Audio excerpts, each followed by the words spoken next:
Important breaking news सामने आ रही है। दिल्ली में गठबंधन की बैठक से पहले पटना में लगाए गए नीतीश कुमार के पोस्टर को अब हटा दिया गया है। ये पोस्टर नीतीश कुमार को गठबंधन का चेहरा बनाने के लिए लगाए गए थे, जिस पर लिखा था कि अगर जीतना है तो फिर निश्चय के साथ नीतीश को लाना होगा। और ये खबर न्यूज 18 इंडिया ने सबसे पहले दिखाई थी। लेकिन अब दिल्ली में इंडिया अलायंस की जो गठबंधन होने वाली है, उससे पहले पटना में जो पोस्टर्स लगाए गए थे नीतीश कुमार के, जिसमें नीतीश कुमार को प्रोजेक्ट किया गया था सीएम के तौर पर, वो पोस्टर्स हटा दिए गए हैं। दो तस्वीरें देखिए, जिस तस्वीरों में आप देख सकते हैं कि किस तरीके से एक तरफ पोस्टर लगाए जा रहे हैं, जबकि दूसरी तस्वीर में आप देख सकते हैं कि पोस्टर्स हटाए जा रहे हैं। तो जहां यूनिटी की बात हो रही थी कि इंडिया अलायंस में कई मौकों पर हमने देखा है कि यूनिटी दिखाई नहीं देती है, हर पार्टी अपने अपने नेता को सुप्रीम प्रोजेक्ट करने की कोशिश करता है।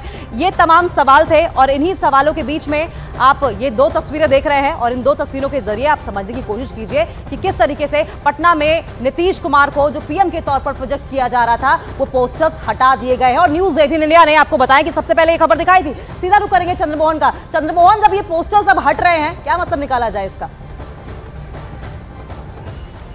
बिल्कुल, देखिए, सबसे पहले तो एक तस्वीर आपको दिखाने की कोशिश करेंगे कि ये पटना का गर्दनी बाग इलाका है, जहां पर नगर निगम का डंपिंग यार्ड है और यहीं पर उस पोस्टर को पटना के इनकम टैक्स चौराहे से हटाकर फाड़कर वहां से और इस डंपिंग यार्ड के बाहर लाकर फेंक दिया गया है। तो ये साफ समझा जा सकता है कि जब जैसे ही यह खबर सामने आई कि नीतीश कुमार को पीएम के तौर पर प्रोजेक्ट करने की कोशिश की जा रही है और पार्टी के जो तमाम नेता हैं वो यह चाहते हैं कि नीतीश कुमार के चेहरे को आगे करके महागठबंधन चुनाव लड़े, इंडिया अलायंस चुनाव लड़े, और ऐसे में इस खबर के बाद वहां से इस पोस्टर को हटाकर और उसके बाद डंपिंग यार्ड लाया गया है। तो साफ तौर पर समझा जा सकता है कि ये संदेश देने की भी कोशिश की गई कि कहीं ऐसा ना हो कि पार्टी और जिस इंडी गठबंधन की आज बैठक है, इंडिया अलायंस की बैठक है, उसमें पहले ही विरोध का स्वर तेज होने लगे। ऐसे में इस पोस्टर को आनन फानन में पटना के इनकम टैक्स से चौराहे से हटाकर और अब इसे